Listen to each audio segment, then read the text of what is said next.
Bom dia, boa tarde, boa noite, né? Depende do horário que você está assistindo. E no encontro de hoje a gente vai retomar o quarto capítulo, né? Que é Finanças, Nasce um Colosso. E aí, esse capítulo, a autora busca falar sobre a expansão bancária e a maneira como decisões políticas que buscavam reconhecer seu valor nas contas nacionais. E aí, embora baseada em hipóteses, né, ela fala controvérsias do ponto de vista econômico. Vão ajudar a impulsionar uma desregulamentação que, em última instância, fomentou o crescimento excessivo. E aí a gente vai retomar do ponto as finanças e a economia real. Só um segundo.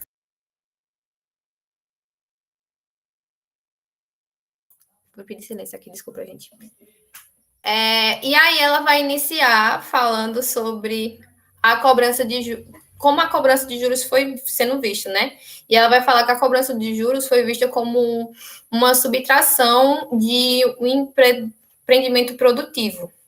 E aí que não é um símbolo dele. E aí ela vai falar que esse vai ser um julgamento tanto moral quanto econômico. E aí a Igreja Católica, né, ela vai também tocar mais a seguir, vai abolir, né, a cobrança de juros durante boa parte da Idade Média. E aí ela vai falar que, ao mesmo tempo, muitos filósofos do iluminismo, eles iam ver os banqueiros meramente como intermediários, né, que eles seriam consumidores, né, eles consumiriam uma parcela dos ganhos do comércio, em vez de criá-los para si mesmo, né?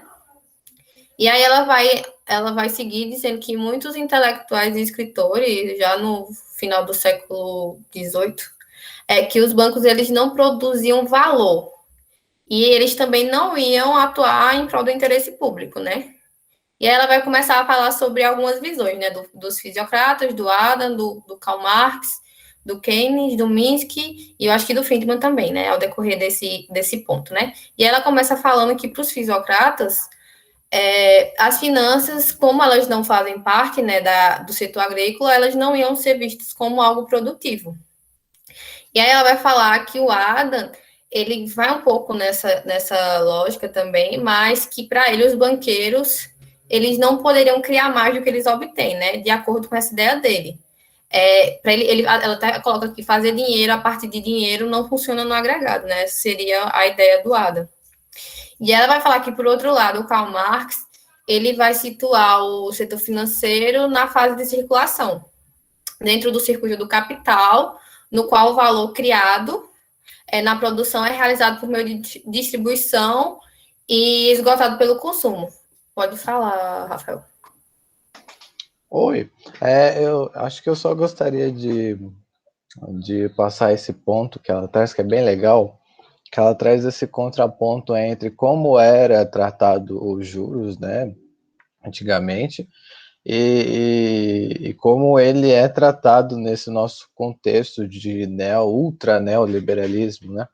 Então ela mostra muito aquele pensamento da filosofia medieval, principalmente do São Tomás de Aquino, nem tanto do São Agostinho, mas do Tomás de Aquino, que ele acabou criticando muito o comércio usurário, ou seja, o comércio das usuras, dos juros em si.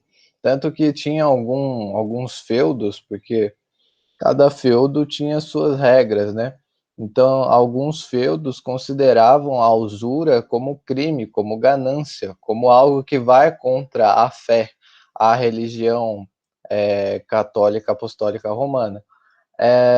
Então é bem legal ela trazer isso, essa ideia que vem da própria Bíblia, né, de não ter ganância, não usar do comércio usurário, não usar da usura como meio de viver, mas sim criticar isso e abolir isso.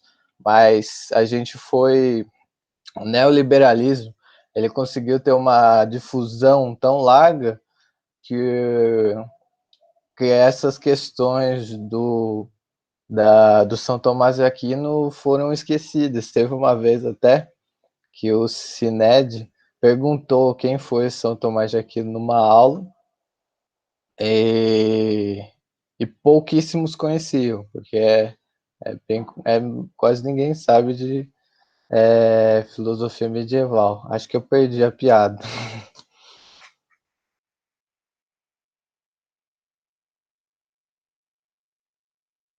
Só um instante para... Não foi piada, Rafa, foi porque minha irmã abriu a porta e eu tive um susto, mas enfim, desculpa, tá. gente. Tu terminou, Rafa? Ainda tem mais o que falar? Terminei. Desculpa, gente. Coisas do EAD, né? Enfim. E aí, ela conclui, né, que Marx ele vai falar que as finanças vão ser um catalisador, né?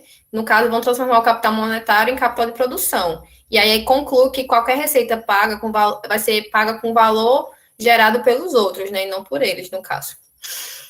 E aí até destaco, eu achei essa parte bem interessante que ela vai falar, né? Que em vez de adicionar valor, as finanças elas apenas vão tomar parte da mais-valia gerada pelo processo de produção, né? E ela vai falar que não tem uma regra para dizer quanto é que vai ser tomado ou não. E aí ela reforça que, não raramente, o conceito de capitalismo, com base em seus críticos mais ferrenhos, né, os economistas do século XXI, pressupõe que os lucros financeiros seriam sempre limitados pela soma dos lucros das empresas produtivas, né? E até abre aspas, né, que totalizariam menos do que essa soma, né? E aí ela fala que podendo até aumentar ou diminuir para equilibrar o fluxo de lucros na economia real. E aí ela vai falar que essa ideia, né, ela vai sofrer um ataque depois da crise, né? E aí ela pula um pouquinho mais para frente, né, que vai falar que, na verdade, essas flutuações sistêmicas, né, têm levado historicamente a uma crise a cada 15, 20 anos, né?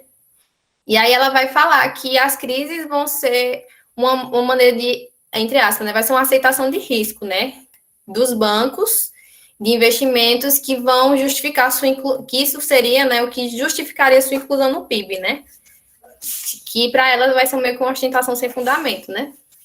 E aí, por fim, nessa parte, ela vai falar que os contribuintes que se recorrem para que assumam os verdadeiros riscos, né? Resgatando os bancos. Aí vai ser aquela ideia, né? Que, tipo, certas bolhas criam a crise, só que aí no final, quem cria a crise nunca sofre sanções, né? Eu sempre acho que foi, enfim, ela fala nos capítulos anteriores que, por exemplo, na crise de 2008, muitos bancos, né, que participaram da crise, eles nem sofreram tantas sanções, nem teve punição, nem teve que pagar muita coisa, né?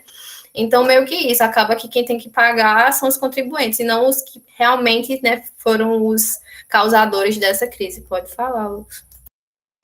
Eu queria fazer uma pequena contribuição, que é o conceito de crise para Marx, né? Marx vai falar que a crise vai ser gerada de acordo com quanto maior for a concentração de capital, né? Que seria uma contradição que ele apontaria do capitalismo, porque a própria concentração é quem gera a riqueza, né? E, no caso, essa acumulação do capital é quem geraria também desigualdades e desequilíbrios na distribuição de renda na sociedade em geral, né? É o que causaria essas crises. Como depois vai falar, né, no decorrer do capítulo, vai falar a respeito dessas coisas assim, né? É isso. Aí um pouquinho mais à frente, ela vai falar sobre o Keynes e o Minsky, né? Que ela fala que eles eram críticos, né? Fundamentais dessa ideia, só que ao mesmo tempo eles não chegaram a questionar o lugar de privilégio das instituições financeiras, né? Tanto na política econômica quanto nas contas nacionais, né? Aí ela vai falar que a atenção do Keynes, por exemplo, e aí ela bota entre aspas os avisos de Miskin, né? Vão ser meio que deixados de lado, assim, né? E aí ela fala que isso é pelo fato de a participação dos serviços financeiros na produção nacional ter ficado abaixo dos 4%, né? E permanecido em queda. Aí ela vai dizer que essa queda foi de 1933 até 1945, né? E aí ela vai dizer que só vai voltar a superar o nível em 1930, né? Durante esse nível de 1930, só durante os anos 1970, né? E aí agora ela vai falar mais sobre a visão de Keynes, né? Que para Keynes, né, ele vai observar os mercados financeiros, né, e as atitudes. Acho que até ela fala no capítulo que meio que vai ser, ao estudar, né, a vida dele e tal, ele vai fazer esses estudos visando esses dois pontos, né, e aí em relação tanto ao comércio financeiro, né, quanto às atividades públicas, né, e aí ela até fala, né, que vão tornando-se fins em si mesmos, em vez de facilitadores do crescimento na economia real. Às vezes, acho que, pelo menos para mim, assim, é uma opinião minha, Cíntia, acho que vai ser muito aquela ideia de que, acho que logo no comecinho, né, quando a gente, sei lá, a gente vai ver, logo no começo do século XX, no final do século XIX, não tinham tanta essa influência, né, o setor financeiro, ele não tinha essa influência tão grande, né, mas tem uma virada, assim, que acaba que, por ele ter esse poder, eu acho, tão forte, acaba que ele sobressai, por exemplo, questões de produção, por exemplo, né, acaba que essas coisas são deixadas de lado, visando mais o interesse do setor financeiro, por exemplo. Assim, acabou surgindo essas coisas que a gente vai ler. Enfim, né? Era isso mesmo. E aí, quando ele vai falar, né, que essa especulação ela vai passar de uma classe ociosa rica, né? Essa ideia de bolha deles vai acabar chegando na população geral, né? Que para ele vai ser o que vai impulsionar a crise de 1929, 1930, né? E aí ele vai falar que a depressão de 1930, né? Porém, né, à medida que os gastos públicos ajudarão a restaurar empregos e as rendas das pessoas, aqueles que tinham dinheiro voltaram, né, depois de tudo isso, voltaram novamente a especular, né, em ações e títulos.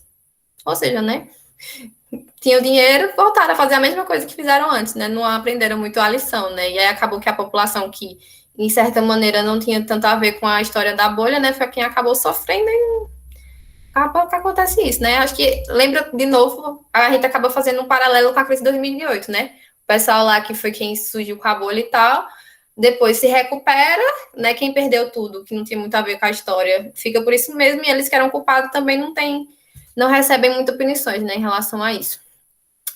E aí... pode falar, Diário.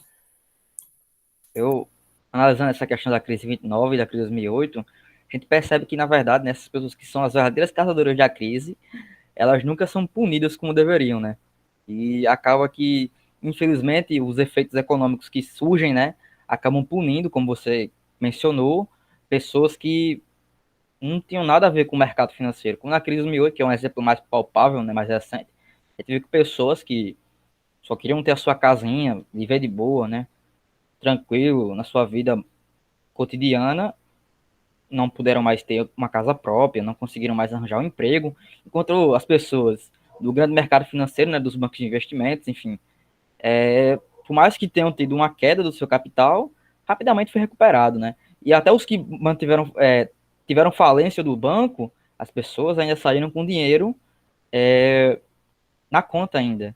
Grande parte dos empresários dos bancos, por mais que o banco tenha falido, a pessoa não saiu pobre.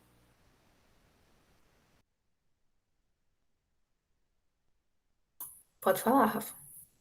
Acho que pegando o gancho que você falou, Cintia, e o de Wari também, acho que essa questão do setor financeiro se tornar tão forte depois, principalmente no começo do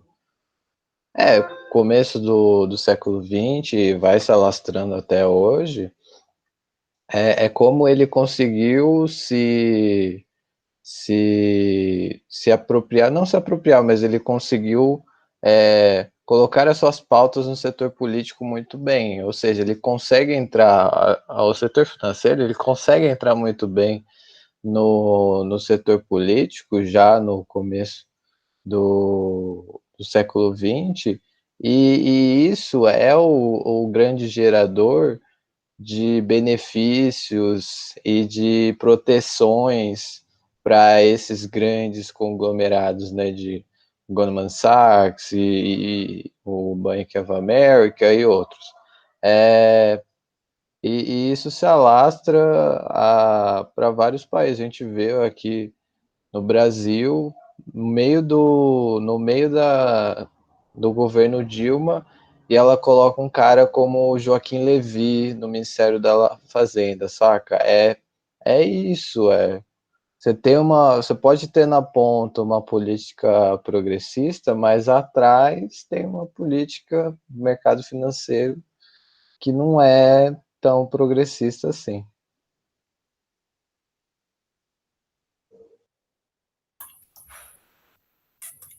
Continuando, né, ela vai, um pouquinho mais à frente, ela vai trazer uma citação de Keynes, né? E aí eu fui, essa parte eu cortei, não tá totalmente aqui não, mas enfim, eu deixei só isso para fazer uma ligação com o próximo ponto. E ela vai falar que o Keynes ele vai comentar que Wall Street não poderia ser aclamado como os maiores triunfos do laissez-faire capitalista. E aí, que não é uma surpresa, né? Se estou certo de pensar que as melhores cabeças de Wall Street foram, de fato, conduzidas em direção a um objetivo diferente. E aí a autora vai falar que esse objetivo diferente, né, para Keynes, não era uma forma de produção, mas uma aposta, né? E aí os lucros dos agentes de apostas, né, seria uma mera transferência que deveria ser limitada para evitar que os indivíduos se arruinassem e se prejudicassem, né? E aí, em consequência, também prejudicariam os outros, né? Nessa ideia de aposta, né? E aí ele ainda continua falando que essa aposta depende de sorte, né? E não de haver uma pretensão de que especulação financeira envolva alguma habilidade, né? Então, tipo, tá é algo que vai ser ao acaso, né? Não é uma coisa baseada em fatos, enfim, que é comprovado, né? Posso ganhar ou posso perder, né? As probabilidades. E aí ele ainda vai enfatizar a diferença entre esse tipo de especulação, né? Extração de valor, e as finanças para investimento produtivos, né? Que de fato são isso, as criações de valor, né? Que Keynes ele vai considerar crucial para o crescimento, e aí que só seriam possíveis sobre os aparatos especulativos, quer dizer, que só seriam possíveis sem os especulatos. Especulativos aparatos, é isso aí. Crucial para o crescimento, né? E aí ele termina, né, falando que se o desenvolvimento do capital de um país torna-se um subproduto das atividades de um cassino, né, no caso dessa ideia de aposta, é provável que o trabalho seja mal feito. Então, acho que valia muito a pena destacar isso, né, porque muito boa a citação, inclusive. E aí, ela já pula para falar sobre o Minsky, né, e ela vai falar que ele foi bastante influenciado por Keynes, né, e que ele vai escrever muito sobre as dinâmicas autodesestabilizadoras das finanças, né. E aí ele tentou buscar, de certa maneira, encaixar as ideias de Keynes dentro de uma teoria monetária alternativa, né? E aí ela vai explicar, né, que essa teoria, ela inicialmente passava ao largo das teorias tradicionais, mas que se impôs, né, principalmente em 2008, né, que ela fala que foi até dominado o momento Minsky, né? Que aí ela vai falar que vai pôr fim a uma longeva expansão econômica, né? Que assegura que a quantidade de dinheiro em uma economia vai ser criada pela interação de forças econômicas, em vez de por uma agência externa como o Banco Central, né?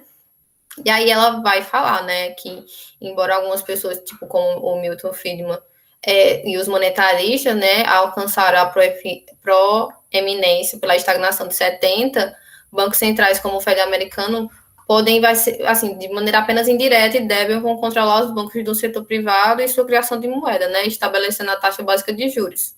E aí ela vai falar que o Minsky, ele vai projetar esse sistema bancário com o tempo, né, e aí passaria a ser um sistema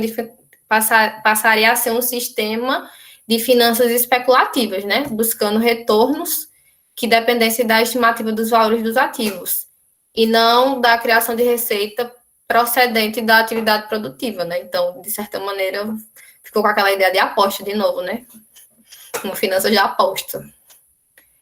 E aí, ela vai falar que os bancos e fundos de investimento, né, podem acreditar que estão obtendo receita de produções novas em seus modelos de risco, né? Individuais. E eu acho que é isso, né? Aí ela vai falar que, no entanto, suas receitas são, em última instância, transferência de outras empresas financeiras e podem desaparecer do nada, né? Em qualquer momento podem desaparecer, né? E aí, porque com uma incapacidade determinada, né, firme em cumprir uma obrigação de transferência, né? E aí força a fazer o mesmo. E ela vai falar que foi o que aconteceu em 2008 com os Lehman Brothers, né, o banco de investimento americano, que foi um dos provocadores da crise financeira e que depois não aconteceu nada com eles. É sobre isso, né, gente? Capitalismo. Infelizmente, né? Tristemente. Eu acho que em relação a ela vai falar também, né, sobre os ativos financeiros que foram vendidos, né, nesse período. E aí ela, mais um pouquinho à frente, ela vai falar sobre as bolhas financeiras, né? Que ela vai falar que essas bolhas, elas podem ser vistas como resultado da extração do valor, né? E ela vai falar que durante as crises financeiras, os valores são, na verdade, destruídos. E aí os efeitos disso podem ser medidos não apenas pela queda de produção e pelo desemprego, mas também pela quantidade de dinheiro que os governos têm que colocar em bancos privados, porque eles são muito grandes para quebrar, né? Então, é isso. E aí, ela vai apresentar, né, o QI, né, Quantitative Easing, que seguiria a crise poderia ser usado para ajudar a sustentar a economia, né? Só que aí acabou que respaldou ainda mais os bancos, né? Era em tese era para evitar, acabou que ajudou foi os bancos. E aí ela fala que as cifras envolvidas nisso foram enormes, né? E aí ela vai dar dados, né? Que ela vai falar que nos Estados Unidos o Fed vai participar desses 3 esquemas diferentes de quantitative easing, né? Que vão atingir um total de 4,3 trilhões de dólares entre 2008 e 2014. E aí ela vai falar também no Reino Unido, né? Que o Banco da Inglaterra comprometeu 375 bilhões de libras, né? Em quantitative easing entre 2009 e 2012, né? E ela também vai falar do Banco da Europa, que proveu 60 bilhões de euros por mês, de janeiro de 2015 a março de 2017. E aí ela vai retrocede para trás de novo, né? Ela já volta para meados dos anos 80. E aí que ela vai falar que para tentar evitar, né, que o sistema bancário ele fosse para o lado das finanças especulativas, o Minsky ele formulou uma receita econômica que pode ser resumida como o Estado grande e Banco grande, né? E aí, para ele, essa ideia era que o Estado ia criar empregos, né, sendo um empregador de última instância, que garantiria um saldo patrimonial, né? E aí, com isso, os obrigadores financeiros aflitos seriam um credor de última instância. E aí ele vai falar, né, quando o sistema financeiro não está interligado, é bem possível que a quebra de um banco se torne contagiosa, né? Levando à falência de bancos por todo o mundo. Para evitar o efeito borboleta, né? Que ela vai dizer que é o nome dado para isso. Minsky era a favor de uma regulamentação. Aí, devido a esses pontos, né, que ela explica, ela vai falar que por isso que o Minsky ele era a favor de uma regulamentação mais rígida entre os intermediários financeiros. E aí ela acaba indo falar um pouquinho mais sobre a ideia, né, de Bretton Woods, né, que ela vai falar que em relação a isso ele seguia a ideia de Keynes, né, e aí que vai defender a restauração de empréstimos e créditos internacionais para fins legítimos, né, e também vai enfatizar que a necessidade de controlar movimentos especulativos de curto prazo ou evasão de dívidas, né. E ela vai continuar falando, né, que de Keynes e Minsky a possibilidade de uma crise financeira sempre esteve presente, né, que relaciona com aquele ponto que ela fala, né, que as crises elas são sistêmicas, né, sempre acontecem. No nosso sistema, acho que tem muito como fugir dessa ideia. E aí ela vai falar que esteve sempre presente, né, no modo como o dinheiro circulava, não como um meio de troca, mas por ser um fim em si mesmo, né. E ela vai falar que essa ideia vai ser baseada nos preceitos de Marx. E aí também eles vão acreditar que o governo tinha que intervir, né, para evitar, né, aquela ideia de um Estado de um Estado que tem que intervir, né, para evitar ou administrar crises, né. E aí, embora fosse um pouco controvérsia durante a década de 30, né, de 1930, no caso. E aí ela vai falar, né, que após o ressurgimento da economia de livre mercado, vai incluir-se uma ideia dos bancos livres, né. Acho que para quem não paga monetário, quando chegar monetário, vocês vão ver toda essa ideia aí dos bancos, da briga, da política monetária, então, enfim. Carla, que inclusive é a professora, galera. E aí, já no século XVIII, né, a crença do Adam Smith, de um mercado livre, era aquele livre de renda, vai pressupor que a ação estatal era para eliminar, né? E ela vai dizer que os partidários dos modernos, né, do livre mercado, que calaram Adam Smith enquanto proclamavam seu legado, não teriam concordado com ele. Acho que foi até Carla, foi alguém em alguma reunião que fala que chega um momento que você se baseia numa teoria, mas você está tão longe dela que se você fosse discutir com a pessoa que, de alguma maneira, você se baseou, não convergiria, né? Não seria igual. Que é muito o que a gente vê, tipo, Keynes, aí você vai ver os keynesianos, pós-keynesianos, e assim vai. Então, chega que em algum momento eles nem convergem mais com as ideias originais de Keynes, por exemplo. No mesmo caso é esse aqui, né? Em alguns pontos, os defensores do laissez-faire não convergeriam com as ideias originais de Adam, né? Acho que é isso. E, gente, cadê? Se eu estou muito... Como se eu estou estendendo muito, eu estou sendo muito detalhado, vocês avisem, tá? Que a gente pode avançar mais um pouco. E aí, eu acho que em relação a isso, ela vai falar só sobre os reguladores financeiros, né?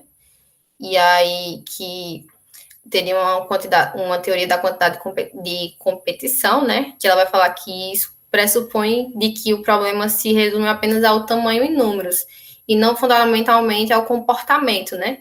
Evita a incômoda realidade de que as crises se desenvolvem de interações descoordenadas entre inúmeros autores, né? Não é um acaso, mas foram devido a algumas interações aí que não deram muito certo e acaba que reverbera em todo mundo, né? E ela vai falar que há um perigo em um sistema complexo com vários autores, né? E aí que pode sim atingir uma maior estabilidade quando algumas grandes empresas atendem à economia real, sujeita a regulamentações pesadas, com o intuito de assegurar que elas se concentrem na criação do valor e não em sua extração. E ela vai falar que, ao mesmo tempo, né, uma desregulamentação elaborada para revigorar uma parte do setor financeiro pode muito bem promover um comportamento de risco, né, que seria o oposto do que se pretende.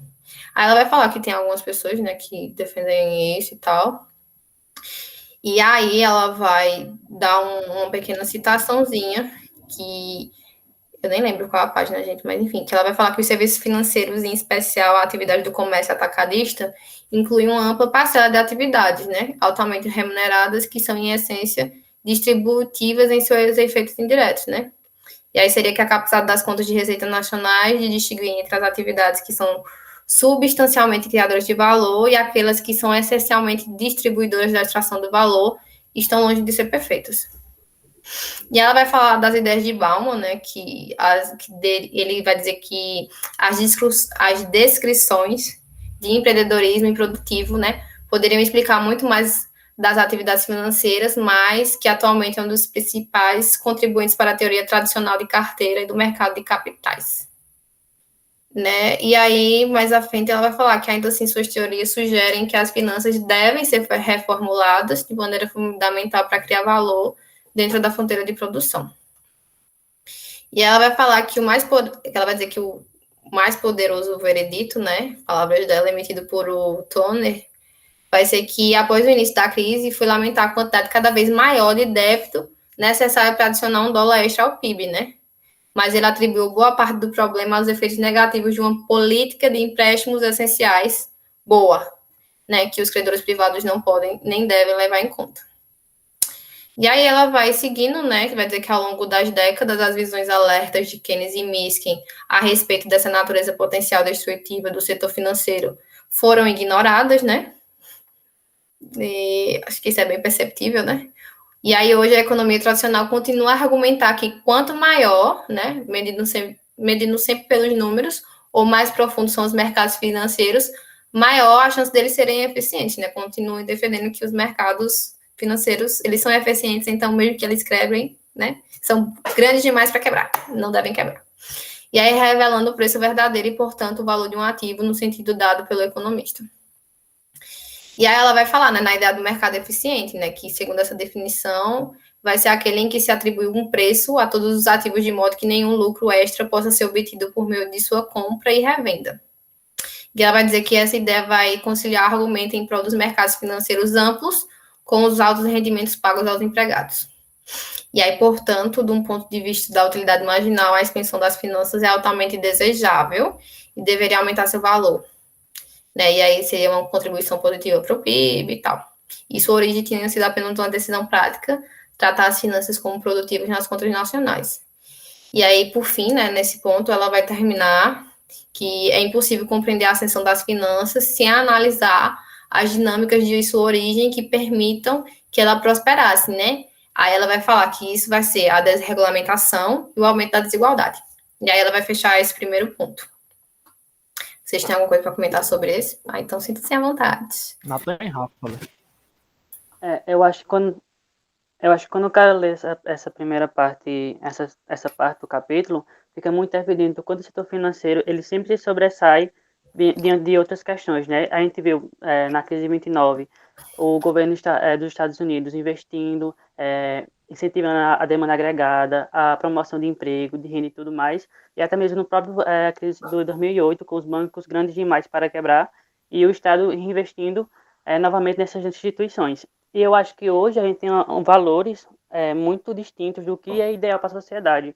A gente viu aqui que os próprios reguladores financeiros, eles acreditam, colocam a culpa de que a culpa das crises no setor financeiro é, na verdade, o grande número, né? Coloca quanto mais tiver pessoas, agentes econômicos no setor financeiro, mais fácil será regulamentar e tudo mais. Só que eles colocam a culpa no número, mas distinguem, divergem do que realmente causa essas crises, que é justamente a falta de regulamentação. E as mesmas pessoas que defendem isso, que quanto mais agentes econômicos tiverem, agentes financeiros estiverem na economia, são os mesmos que incentivam o incentivo da regulamentação financeira e tudo mais. Então, eu acho que hoje a gente está percebendo muito isso, né? A gente está diante de uma crise e a gente vê muito o setor financeiro lucrando. A gente vê aqui no Brasil mesmo os bancos privados tendo lucros exorbitantes, né? Batendo recordes de lucro, enquanto que a economia está deteriorada e estagnada. Então, era isso que eu gostaria de pontuar. Acho que o que eu posso falar é que quando ela aborda sobre aquela questão do Keynes falar como o setor financeiro ele se aparenta a um cassino e como as bolhas elas têm um grande potencial de causar incertezas, isso mostra claramente no texto dela como o setor financeiro ele propaga um ciclo de incertezas, um ciclo de crises também, que beneficia o próprio setor financeiro, porque acaba que a gente tem formação de capital, mas esse capital ele não é investido, porque tem-se um pensamento de que não, eu tenho que garantir o meu financiamento, eu tenho que garantir a minha renda, então ele vai colocar o seu dinheiro em alguns investimentos mais seguros ou em investimentos mais garantidos, não sei.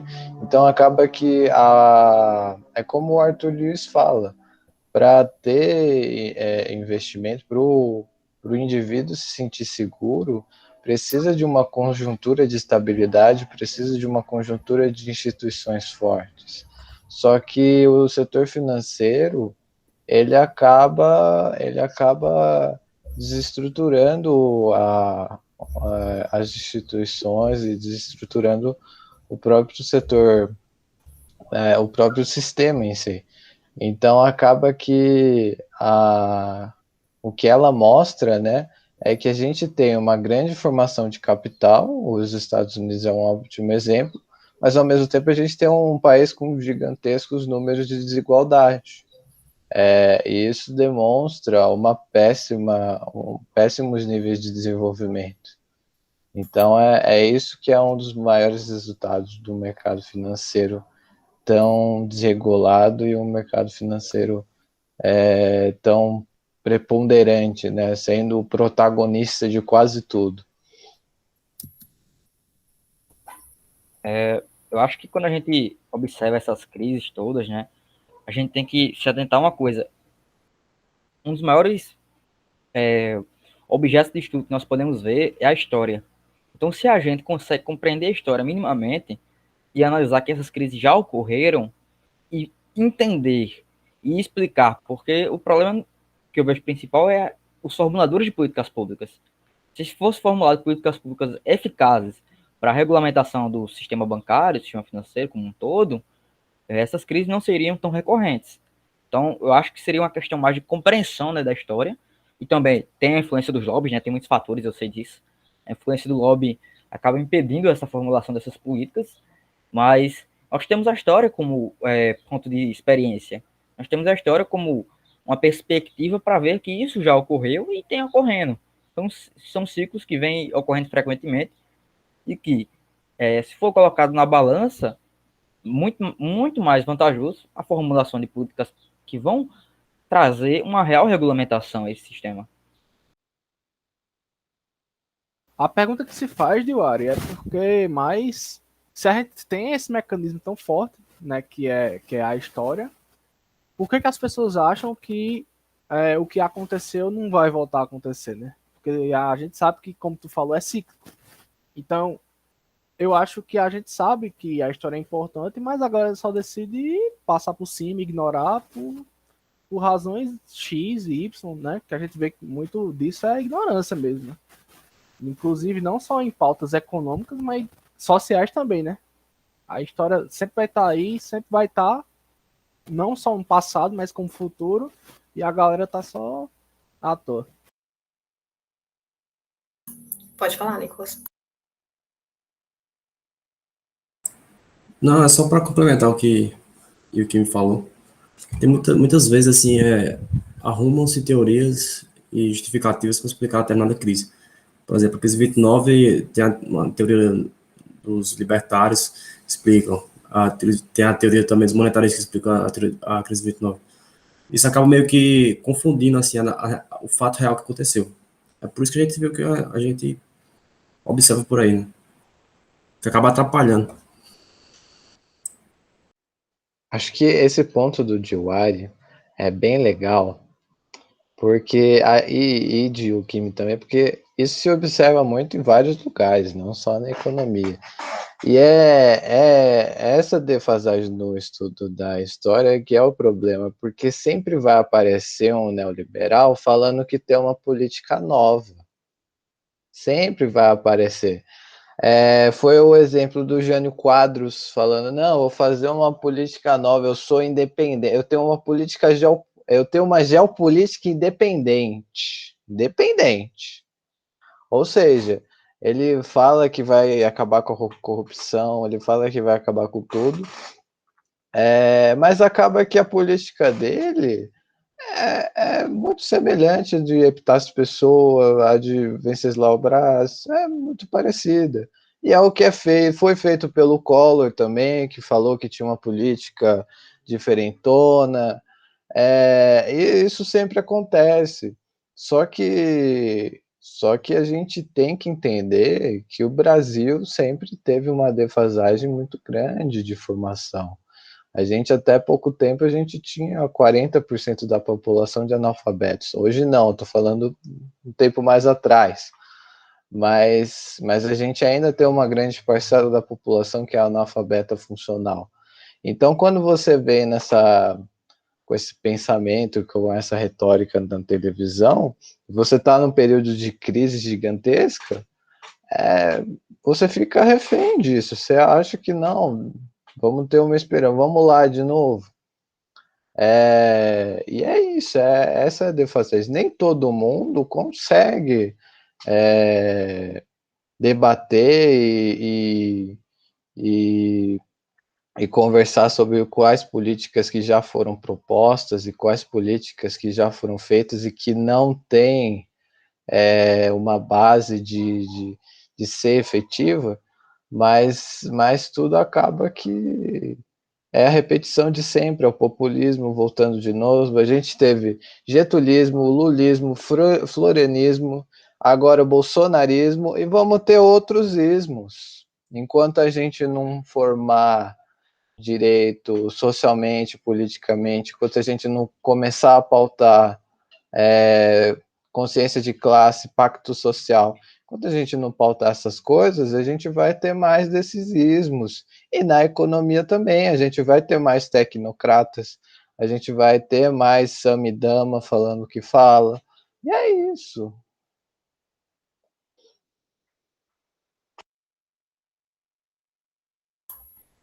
Mais alguém? Não, né? Então eu vou começar o próximo ponto. Vou tentar ser mais rápida, porque ainda tem a parte de Yukimi, né? E a gente já daqui a pouco tá batendo 5 horas. Tá todo mundo cansado já, né? E aí, do direito ao lucro e ao direito ao crédito, né? E aí, basicamente, ela vai falar muito sobre desregulamentação, né? E aí, ela vai falar, ela começa a falar sobre os empréstimos, né? E aí, como os empréstimos, eles continuam sendo, né, uma fonte arriscada de lucro, tanto para aqueles que tomam empréstimo, tanto para o banco que pode não vir a receber, né? Só que, ao mesmo tempo, ela vai falar que estes só podem emprestar se famílias e empresas quiserem o empréstimo, né? E aí ele vai falar que é uma fonte de lucro bastante cíclica, ele não, ela, né, a autora, e que aumenta e diminui com a magnitude da atividade de investimento, né? E ela vai falar também que eles veem, né, os banqueiros comerciais, eles veem um mundo lucrativo nos mercados financeiros em negociar ações e títulos em nome dos seus clientes, né? E que isso seria uma fonte extra de lucro, né? E por essa razão eles fariam isso, né? Mesmo tendo esse risco, ainda assim é um risco que gera mais valor, né? Gera mais dinheiro, mais lucros. E aí ela também dá um dado bem interessante, né, que até o final do século, na verdade, até ela fala que na virada do século XXI, né, os bancos eles tinham que escolher entre receber depósitos ou especular no mercado, né? Só que no final nessa virada, né, do século XX para o século XXI, isso foi extinto, né? E aí ela até fala que isso foi muito celebrado por eles, né? E aí ela vai falar sobre outros aspectos, né, da desregulamentação, né? Que vão se tornar mais atraentes, né, para o banco. E ela vai falar que vai transformar, né, as instituições em bancos de investimento, e aí eles vão deixar de ser bancos de investimento para serem bancos de... Ai, como é a palavra? Ai, minha gente... De especular, né, no caso, eles vão especular, né? Vai ser vão ser bancos que vão poder financiar investimentos mediante a emissão de títulos, em vez de tomar empréstimos bancários, né? E aí ela vai falar que isso vai abrir, enfim, N coisas na parte disso.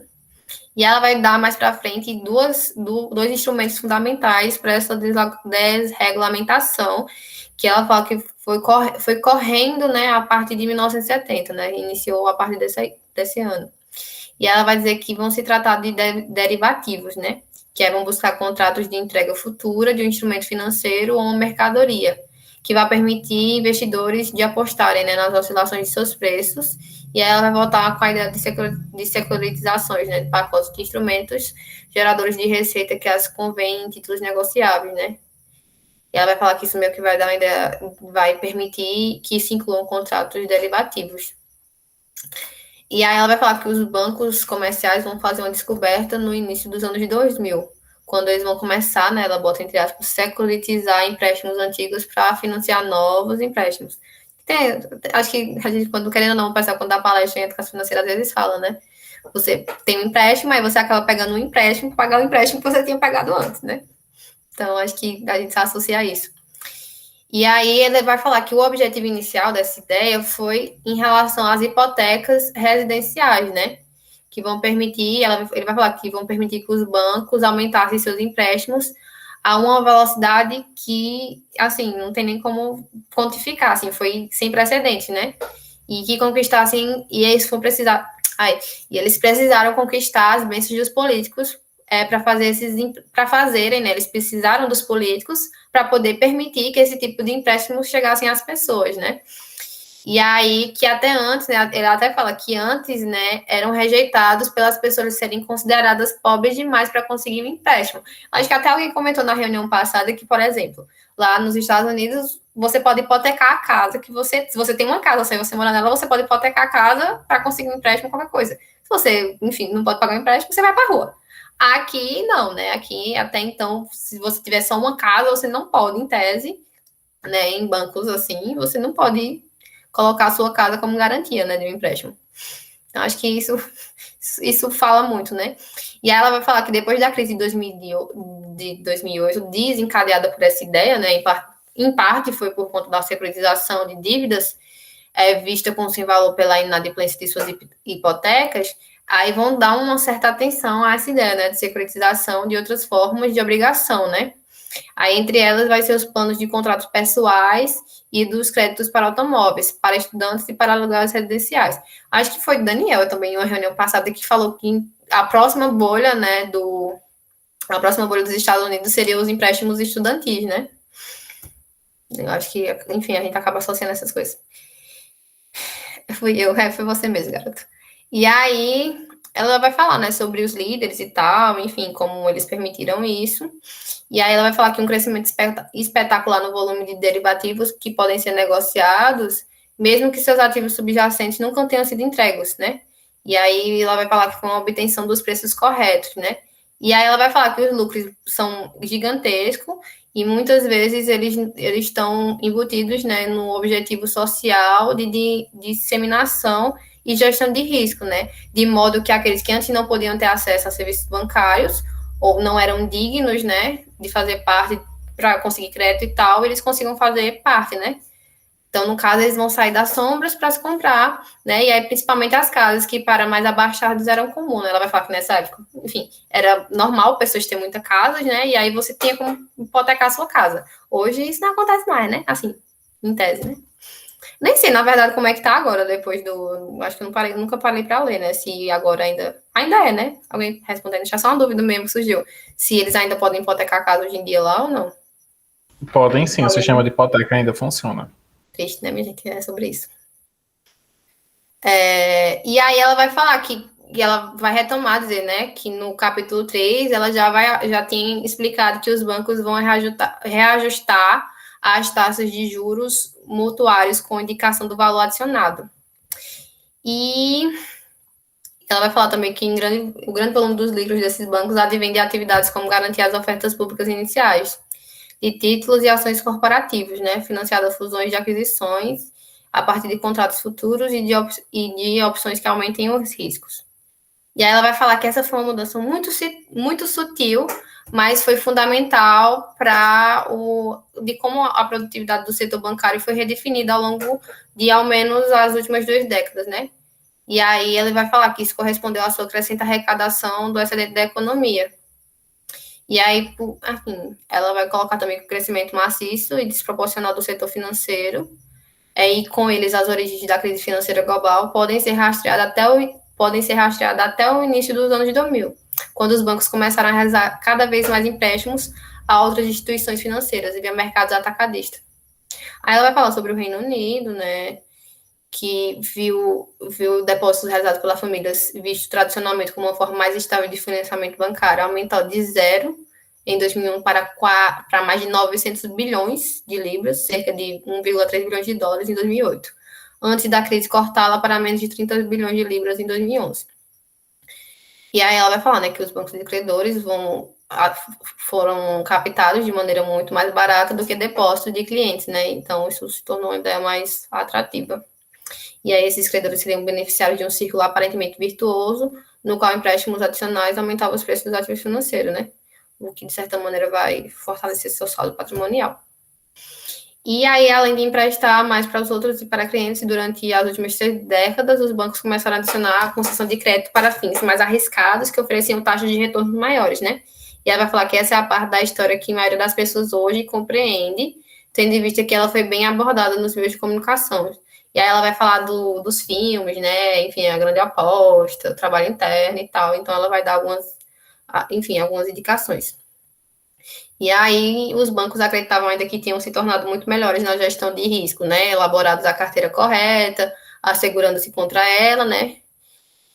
Ou vendendo para investidores com um apetite maior para risco, né? Bancos de investimento realizaram empréstimos para fundo de empresas e desenvolveram negociar instrumentos exóticos baseados em ativos. E ele vai falar que tais hipotecas de alto risco, com empréstimos concedidos à indústria e ao governo, né, foram obtidos com empréstimos concedidos a esses 2 pontos.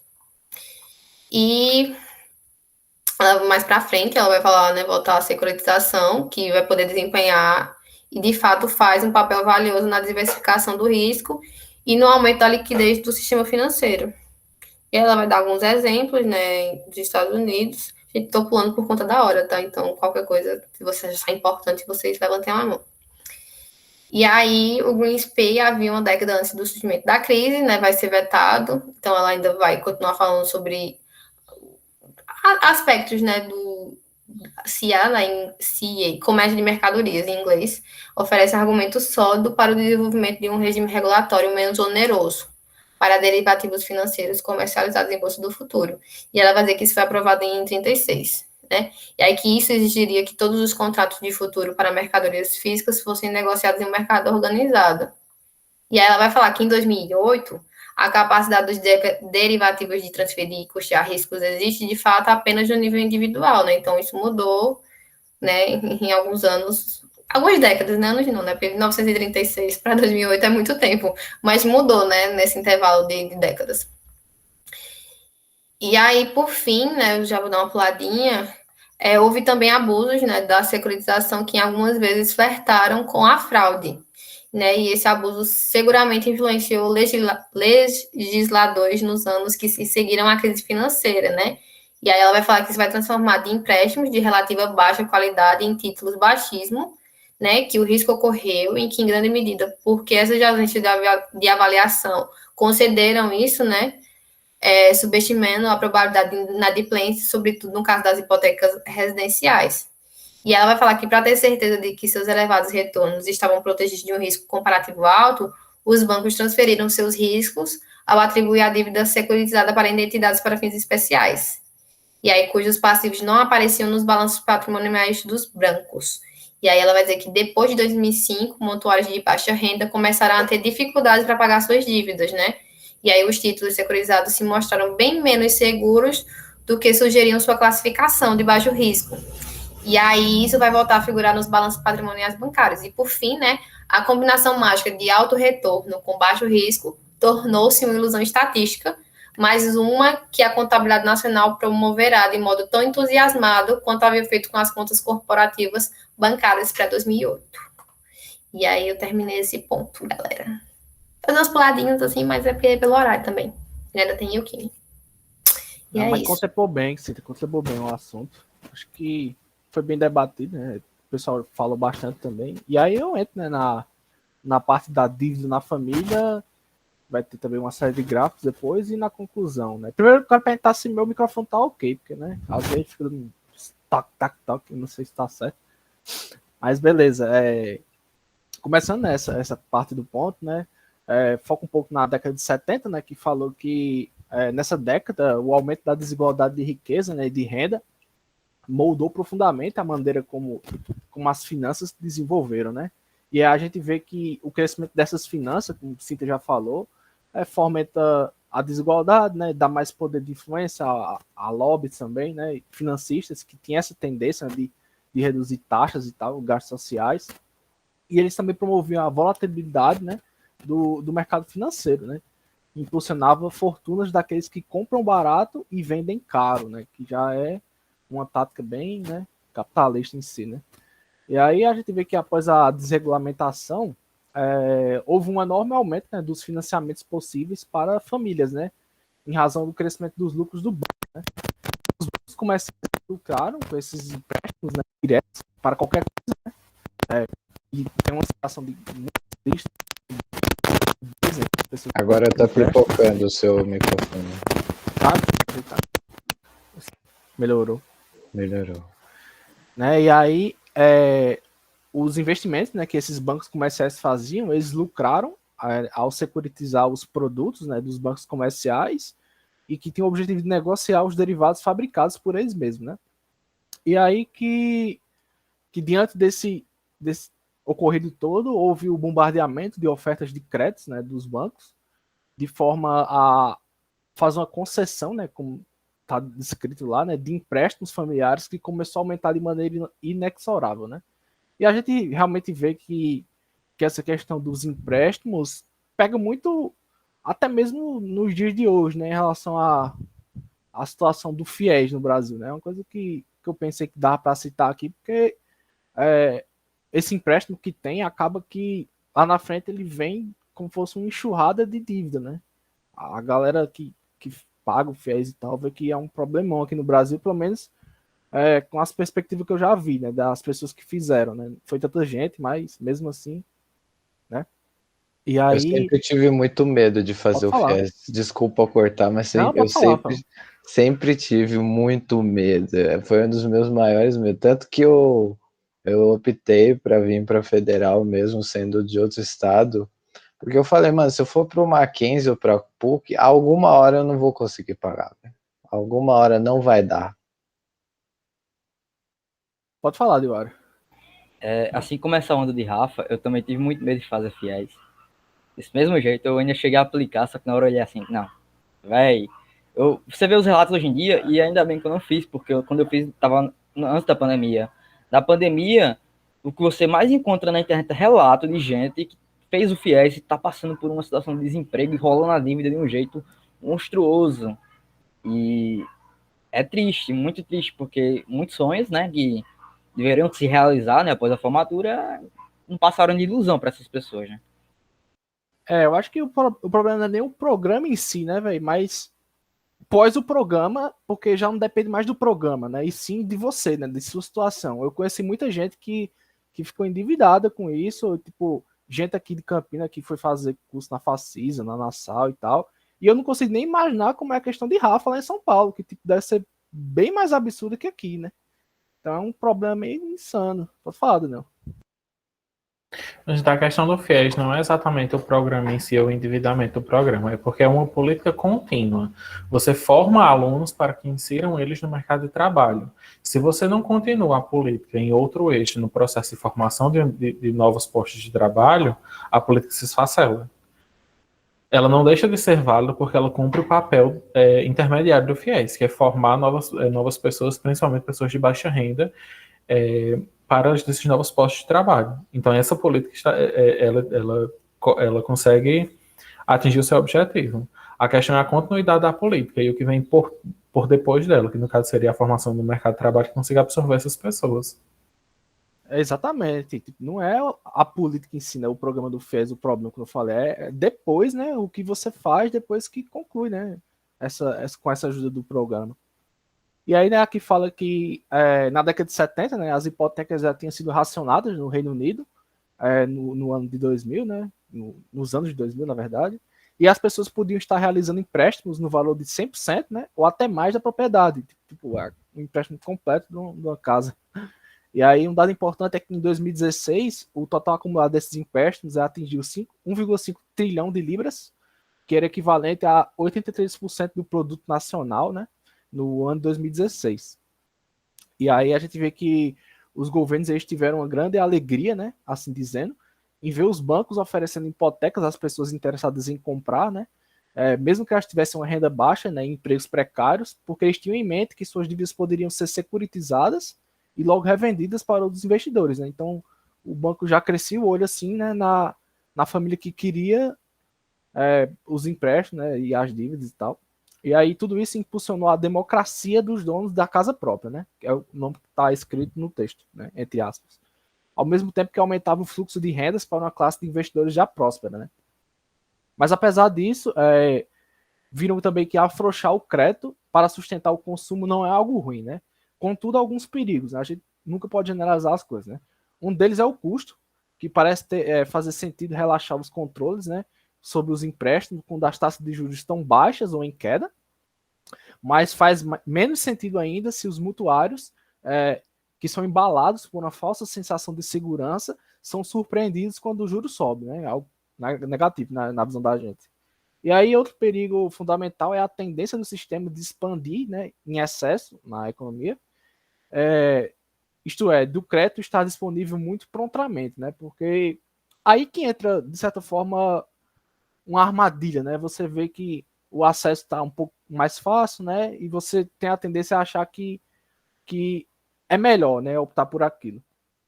E aí, disse então que o sistema está estável quando o crescimento em dívidas é igualado, né, pelo crescimento no valor dos ativos, que são financiadas por aquelas dívidas, né? E aí acontecem as rachaduras, né? Que elas surgem quando a desconfiança inicia, sendo o melhor exemplo a crise de 2008, como a gente já falou, né? E quando a incerteza em relação ao futuro é alta, os bancos podem inclusive decidir armazenar dinheiro em vez de investi-lo, né? Todas essas decisões políticas que a gente vê no âmbito macroeconômico, né? Geralmente, até microeconômico em alguns casos, né? E aí, o aumento da dívida privada nos Estados Unidos, né, e no Reino Unido resultou na queda das poupanças familiares, né, em relação à renda disponível. E ao mesmo tempo, essas despesas com o consumo elas passaram a crescer, né, a ponto de superar qualquer aumento de receita disponível, elevando o preço do PIB. Né? E aí, mais abaixo também, eu estou falando aqui, mas se alguém quiser falar, pode levantar a mão aí, porque senão eu passo direto. E aí, ao longo das últimas 4 décadas, né, de 80 para cá, no caso, a desigualdade de renda tem aumentado, né, e é por culpa de 3 fatores, né, segundo o livro, né. O primeiro é que nos Estados Unidos os salários caíram, né, ou se mantiveram estagnados por maior parte das famílias de renda baixa ou média, algo que não é tão, né, imprevisível para a gente, né, saber disso, que estuda economia, ensino geral, que o salário também não é tão bom somente em algumas partes do mundo, né? Nem ruim. E aí o segundo é que nos países da OCDE, a participação, né, dos salários na renda caiu, né, outro fator importante. E o terceiro, né, e último é que a distribuição pessoal de renda e riqueza tornou-se cada vez mais desigual, né, à medida que a gente vê, até mesmo nas disciplinas, né, e qualquer conteúdo a mais de desenvolvimento econômico, que a desigualdade cresceu muito, né, mesmo que o país começou a ter crescimento. Né. E aí a gente entra na parte mais dos dados, né, em si, e vemos que na figura 9, em relação à produtividade média, né, a gente vê que ela cresce mais rápido do que o salário real médio. E aí, todos esses exemplos, né, que vimos mostram que aqueles com rendas mais altas, eles têm gozado de uma parcela crescente da renda nacional desde os anos 70. E aí, um relatório da Oxfam, né, é importante apontar, em 2017, chamado de Uma Economia para 99%, né, mostrou que em 2016, 8 homens possuem a mesma riqueza que a metade mais pobre da população mundial. E aí, no ano anterior, né, eles fizeram outra dessas, né, que foi chamada de Uma Economia para 1%, né, onde 1% dos indivíduos mais ricos do mundo havia encolhido de 388 pessoas em 2010 para apenas 62 pessoas em 2015. Né? Ou seja, 62 desses 388 ficaram mais ricos ainda do que já eram. Né? E aí o desfecho dessa crescente desigualdade fez com que, para manter os padrões de vida, né, que o mundo requer, né, que o pessoal precisa, desde a Segunda Guerra, né, até a década de 80, os trabalhadores eles tiveram que suportar uma dívida crescente. Né? E aí essa dívida privada, e especialmente a dívida das famílias, aumentou de maneira substancial em relação à receita, como a gente viu na figura 11. E aí na figura 12, a gente mostra, como foi dito no começo do tópico, sobre os empréstimos hipotecários ser uma das principais causas do endividamento familiar, né? Como a gente vem tratando aqui, né, a questão da dívida. E aí na figura 13, a gente baseia todas as famílias cuja proporção de pagamentos de dívidas relativas disponíveis, né, das receitas são maior do que 40%. Né? É um número bem elevado, na minha opinião. E aí, logo mais no final do tópico, né, é abordado que sustentar o crescimento econômico por meio de empréstimos, né, familiares tem sido adequadamente definido como keynesianismo privatizado, segundo o livro, porque em vez dos governos assumirem as dívidas, são os indivíduos que o fazem, né? Porém, essa era uma solução insustentável devido à falta de crescimento da demanda com base salarial. E aí a gente entra na parte mais da conclusão, né? Não sei se alguém quer falar alguma coisa sobre essa parte que passou das dívidas. Acredito que não. Então, só bora, né? Na conclusão do capítulo, né? A gente tem que, no final do século XX, as finanças eram vistas como muito mais produtivas do que antes e que eram mais valiosas para os formuladores de políticas públicas, né? Mas, apesar disso, o custo gerado por essa dívida crescente, né, e dependência estatal está cada vez maior na sociedade e que ignorar a questão dos valores em relação às finanças é algo altamente irresponsável, mas que, no fim, o grande desafio não é classificar as finanças como geradores de valor, né, mas transformá-la de maneira correta, né, e fundamental para que elas sejam realmente criadoras de valor. E aí, acho que foi Lucas que falou da... Não foi, não. Reformas, cita aqui, né, que as reformas como a Lei Dodd-Frank, em 2010, nos Estados Unidos, né, eles tentaram evitar que os bancos de investimento usem os depósitos, né, de suas matrizes comerciais para financiar suas atividades. Né. No entanto, no final do capítulo, mostra que a financiarização ela parece estar prosperando novamente, apesar da sua produtividade questionável, né, mas que permanece uma força poderosa e sua capacidade de extrair valor não diminuiu muito, né? O que devemos considerar agora, né, de forma mais ampla, né, é a rede de diferentes intermediários financeiros que surgiram de repente, né, com o intuito de obter esse retorno rápido, né, de uma economia meio que a curto prazo e elevado, né, e que os efeitos que provocaram na organização das empresas e na evolução do setor. E aí foi essa a conclusão do capítulo, e a gente encerra aqui, né, o capítulo 4, e aí se alguém quiser falar sobre as conclusões...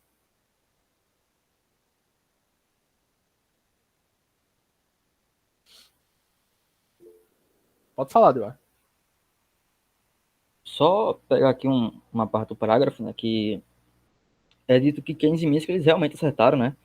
E a gente vê que o real problema hoje, como foi debatido durante todo o capítulo, é a financiarização excessiva.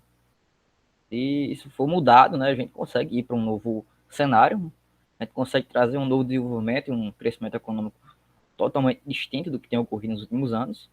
E eu acho que essa é a maior questão que foi trabalhada no capítulo, né? Aí finaliza também comentando que está sendo feito hoje em dia a economia de cassino, né? Que foi até a parte que Cíntia apresentou.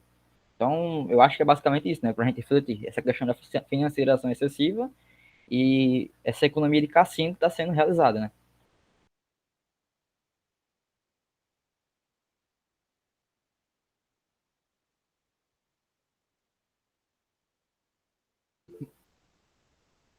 Alguém levantou a mão? Ah, pode falar, Lucas. Eu queria falar que, como esse sistema financeiro, né, que se tornou hegemônico na nosso tempo, ele se preocupa mais em fabricar dinheiro, né, produzir dinheiro, do que produzir as mercadorias. Né? Já não vivemos mais num capitalismo das mercadorias. Né? É interessante. No geral, a gente vê essa ideia do rico ficando mais rico e do pobre ficando mais pobre. Né? Não tem ponto correr. Então, acho que a gente já pode encerrar, né? Como é assim? Você vai fazer alguma... Pedir para Carla encerrar, tá? Mas Mas aí antes... você vai fazendo uma despedida que enquanto eu... beleza. enquanto Bom, então a gente encerra, né, por aqui a discussão de hoje do capítulo 4. E aí a gente fica para discutir dia 20, né, sobre o capítulo 5, que eu não tô com o título agora, porque eu tô com o Kindle fechado. Se alguém tiver com um nome aí, pode dar uma Ascensão do ajuda. capitalismo de cassino. Capítulo Pronto. 5. É isso aí, então. Dia 20, né, mesmo horário, na segunda-feira, no caso, né, às 14h30. E aí, se você gostou, né, da discussão, já desce o like aí, comentário. E é isso, pessoal. Então, até mais. Obrigado pela participação de todo mundo.